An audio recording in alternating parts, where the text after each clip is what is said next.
Pada suatu ketika, Arlan sedang makan es cendol di sebuah warung aneka ragam konsumsi yang bernama Warung Konsumahi. Arlan telah menghabiskan 3 mangkuk es cendol. Dan setelah itu, Arlan pun tiba-tiba didatangi oleh seorang cowok yang bernama Atun. Atun pun memesan es cendol 1 gelas. Karena untuk mengobati dahaganya karena lelah habis lari jauh dari tempat tinggalnya. Beberapa saat kemudian, setelah Atun menghabiskan es cendol 1 gelasnya itu, Atun pun bercerita pada Arlan, yakni bahwasanya tempat tinggal Atun telah dikuasai oleh makhluk hibrid yang berupa yakni manusia berkaki laba-laba yang bernama Makalala, yang berasal dari alam lain. Kaum Makalala memiliki kekuatan antara lain, yakni selain berpindah alam, menembakkan jaring dengan tangan dan mulut, merajut jaring, gulat level master parkour, level master lari setara shinobi, dan masih banyak lainnya yang saya tidak sanggup sebutkan semuanya. Yang kaum Makalala tersebut berhasil menaklukkan banyak sekali alam, kecuali alam manusia. Dan lagi pula alam manusia adalah alam terakhir yang akan segera ditaklukkan oleh kaum Makalala. Itu terus daerah tempat tinggal Atun menjadi garis start bagi kaum tersebut untuk menaklukkan alam manusia.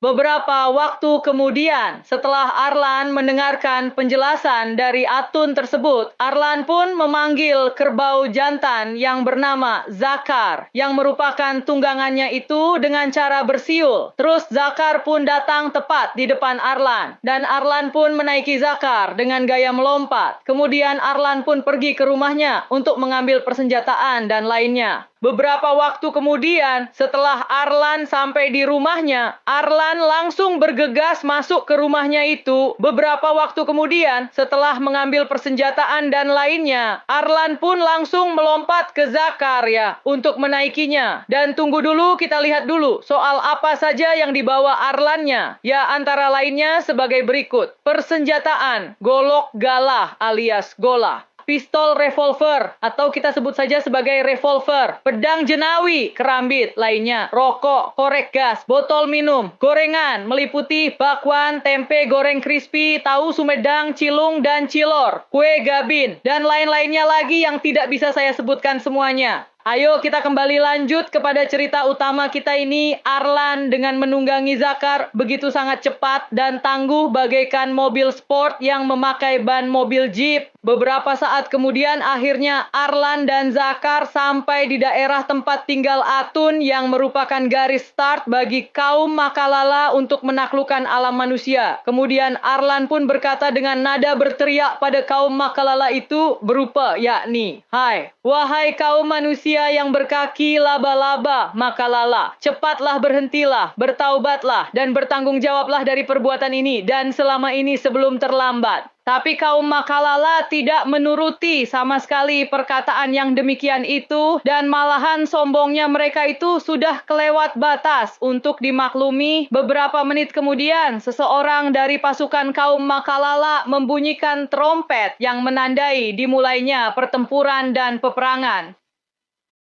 Pasukan kaum Makalala maju secara massal. Terus Arlan dengan tak gentarnya maju. Walaupun jumlah pasukan kaum Makalala lebih banyak darinya. Terus ayolah kita deskripsikan bagaimana dan seperti apa Arlan bersama kerbau tunggangannya yakni Zakar menghadapi dan menyerang pasukan kaum Makalala itu. Yakni antara lain yakni melakukan tembakan yang dikombinasikan dengan golahnya. Terus setelah revolvernya habis peluru amunisinya, Arlan melakukan putaran seperti baling-baling dengan golahnya itu sembari berada di atas kerbau tunggangannya itu yakni Zakar. Terus saat Arlan terkena jaring yang membuatnya seperti kepompong, terus Zakar dengan tanduk, gigi, dan kukunya berhasil melepaskan Arlan dari kepompong jaring tersebut. Dan sebaliknya Arlan berhasil dengan golah, pedang jenawi, dan kerambitnya itu berhasil melepaskan Zakar dari kepompong jaring tersebut.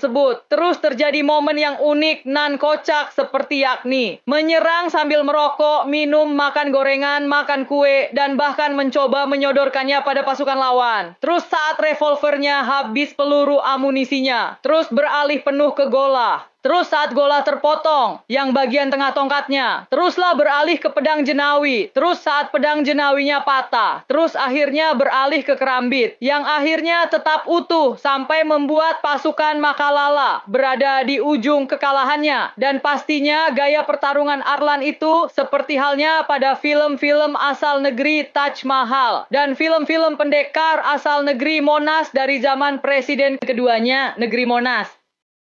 Beberapa waktu kemudian, akhirnya pertempuran tersebut usai dengan Arlan dan Zakar yang terlihat sudah mengunci kemenangannya. Tapi ada satu orang dari pasukan Makalala yang tengah sekarat menuju ajal. Sang makhluk itu melompat ke Arlan untuk ditusuk dengan kaki laba-labanya dari belakang si Arlan itu. Tapi saat berapa meter lagi menuju Arlan, tiba-tiba Atun mengambil tongkat terpotong yang ada bilah golahnya yang punya Arlan tadi tepat ke arah kepala sang makhluk Makalala tersebut. Dan ya, akhirnya Arlan selamat dan sang makhluk Makalala itu terheadshot oleh golah yang dilempar Atun dan terhempas sampai jatuh ke dalam kolam ikan hias salah satu warga di sana. Kemudian Arlan, Zakar, Atun, dan warga di sana beristirahat dengan mengonsumsi, menyebat, bermain, dan lainnya dari bawaan Arlan dan yang lainnya. Berapa saat kemudian setelah usai demikian itu, Arlan mengumumkan pada para warga mengenai bahwasanya perang melawan kaum Makalala belumlah usai dikarenakan alam-alam lainnya masih dijajah oleh kaum Makalala. Oleh maka dari itu Arlan dan sesamanya siap melakukan perang pembebasan terhadap alam-alam yang masih dijajah oleh kaum Makalala.